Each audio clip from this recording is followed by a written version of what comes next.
I am Ferdinand Marcos, and I am the President of the Republic of the Philippines. I stand today on behalf of 110 million Filipinos. Hi everyone, hello universe, it's me again. Shoutout sa inyo mga kababayan. Kahapon pumunta ang Pangulo sa Naga, di ba? At dahil dito sa Uplan kontra Baha. So, alam po natin nagkita sila ni Madam Leni Robredo. Ay nako, binairal ng mga iba guys na talagang malakas na tandem daw. Pero ang punta ng Pangulo doon is yung in-inspect yung Uplan kontra Baha. Nakita nyo naman siguro sa unang video natin, di ba? So, iikot si Pangulo yan sa iba't ibang lugar. Yan ang isa sa mga magandang programa niya. No, paglilinis ng kasal. Kanal. Ganun talaga ang isang pinuno. Parang ama yan Kailangan maglinis yung mga paligid. So, dahil dyan, sa kanyang pagpunta, di ba lagi kong sinasabi guys, ito yung mga highlights. Yung kanyang pagpupunta dyan sa Bicol, alam po natin, ang Pangulo, laging laging may baon, mga kababayan, na pasalubong, tulong, baga. Di ba? Shoutout sa mga Marcos Loyalist supporters, Filipino and OFW. Hello. February 23, 2026 today, madaling araw. Ano to guys, di ba? So, alam po natin, last election sa Bicol region, natalo po ang Pangulo dito because siyempre baluarte ni Madam Leni, but well, it's pass is pass. It's a part of naman yan ng campaign. So dahil dito ang Pangulo nagpunta kahapon, hindi naman po pumunta doon para magbisita lang sa Uplan na sa Uplan na kontra Baha. Siyempre nagbigay din siya. Titingnan natin ang kanyang binigay sa pamahalaang Naga sa pamumuno ni Madam Robredo. Siyempre guys, kailangan ko i-upload ito or i-spread, i-share. Kailangan Baka sabihin na iba, pumunta lang doon para i-inspect lang yung Uplan kontra Baha. Hindi lang po yun. Alam din po natin, kalinisan, importante yan sa kapaligiran. Sabi dito guys, basahin ko sa inyo, okay? Sabi dito mga kababayan ng Abante, Robredo nagpasalamat sa 500 million tulong ni PBBM. See guys, sabi sa inyo maraming mga proyekto na magagawa niyan. Kung ano man ang gagawin ni Madam dyan. Maraming province, di ba? Mga LGUs, baga. Hindi natin alam, baka sa Naga lang yan. Sabi dito mga kababayan, nagpasalamat si Naga City Mayor Leni Robredo kay Pangulong Bongbong Marcos matapos matanggap ang 500 million pondo para sa kanilang lugar. Yan ang tunay na ama. Diba? You see, kahit sabihin mo magkalaban silang dalawa, alalahanin nyo, pink yan, tsaka pula. Pero ang Pangulo, walang political color. Kasi, guys, any colors na mayroon ka, ang Pangulo hindi tumitingin doon Tsaka hindi mapagtanim ng sama ng loob yan. Tsaka, kasi hindi ang punto dito, Pangulo siya ng Pilipinas. As long as you are Filipino, magbe-benefit ka at makikinabang ka talaga. Kasi mahal yung bansa niya mahal yung sambayan ng Pilipino. Kahit sabihin mo inaalipusta siya ng iba. Talagang ganun si PBBM, hindi palaway. 500 million dami Sa isang Facebook post nitong linggo, February 22, isang araw matapos ang kanilang pagkikita sa lungsod, ipinahayag ni Robredo ang kanyang taos-pusong pasasalamat. Yes. You always welcome, Madam. Next naman.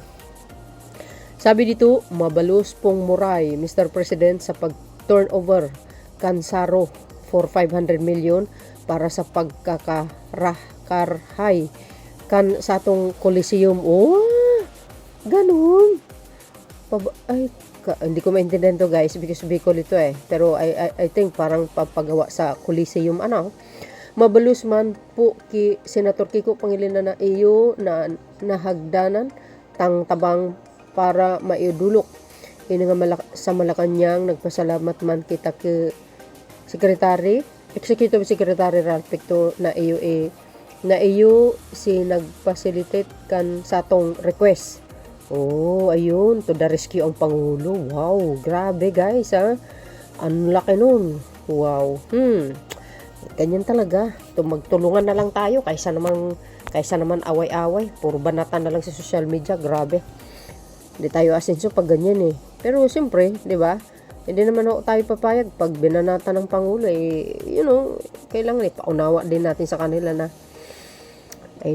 wag magpadalos-dalos. Relax lang. O, suportahan na lang natin ang Marcos administration. Ganun lang kasimple. Ni Robredo, malaking bagay ang naturang pundo para sa pagpapaunlad ng mga paunahing pasilidad ng lungsod na matagal nang nangangailangan ng rehabilitation. Kabilang na ang Metro Naga Sport Complex at Naga City Civic Center. Kaya pala. See guys, ganda yan. Alam po natin may pundo talagang LGU, di ba? Sa GAA 2026 every year yan. Pero bukod pa doon, ayan, nagbigay ng tulong ang Pangulo. Ganyan dapat. I don't know kung ibang mga administration nakaraan kung ginagawa nila yan. 'Di ba? Oh, see? Congratulations, madam. See guys. Sabi sa inyo eh. Ayan pasalamat. Ayan sabi niya nagpasalamat sa kay Pangulo. Mabalus pang maray Mr. President sa pag-turnover kansaro. Nabasa po natin pero ulitin ko. For 500 million para sa pagkakarhay.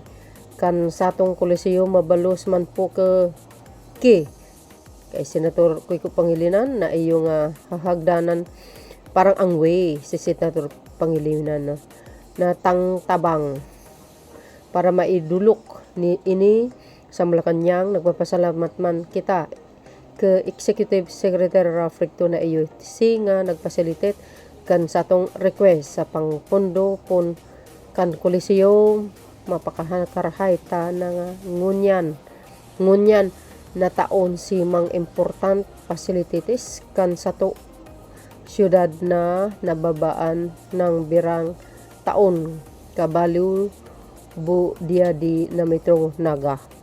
Di ko maintindihan guys, but I think papasalamat po yan kasi panggamit ay lalaan sa nabasa natin kanina, rehabilitation.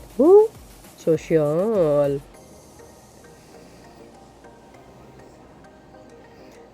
Ito guys, sabi ng mga nagko-komento, mga loko-loko din nagkabigayan na. You see? Binibigyan pa ng maling interpretation, maling pag-iisip. Mga siraulo talaga Pakati na 500 kapalit ng prensyo ni Lugaw.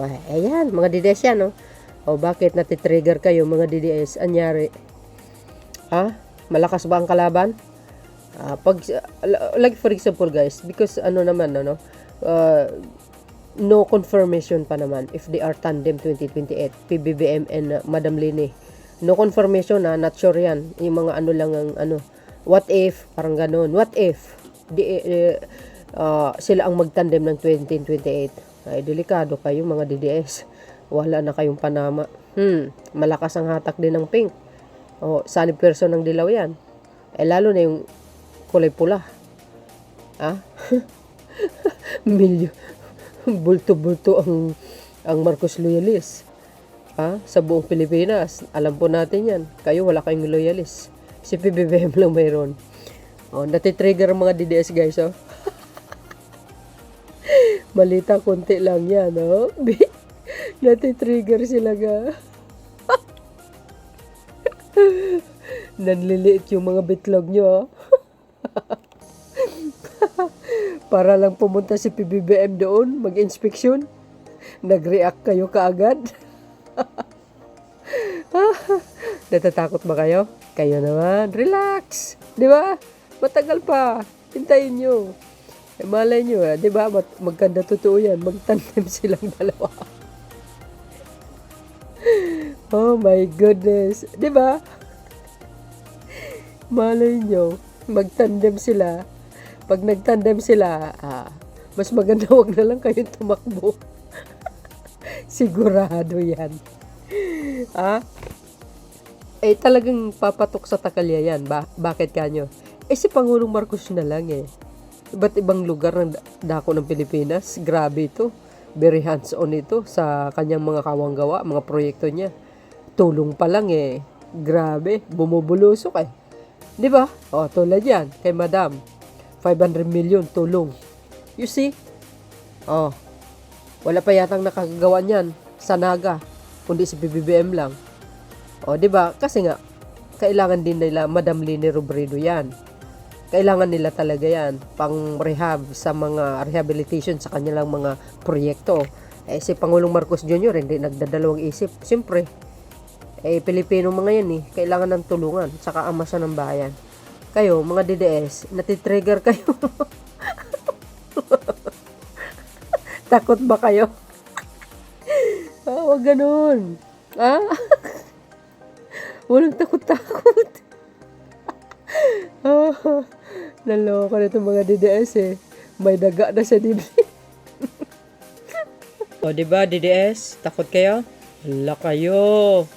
Kumanda kayo sa 2028. Joke lang guys wala pa naman confirmation yan guys. So yan, hawak niya ang 500 million na tulong ng Pangulo sa Naga City.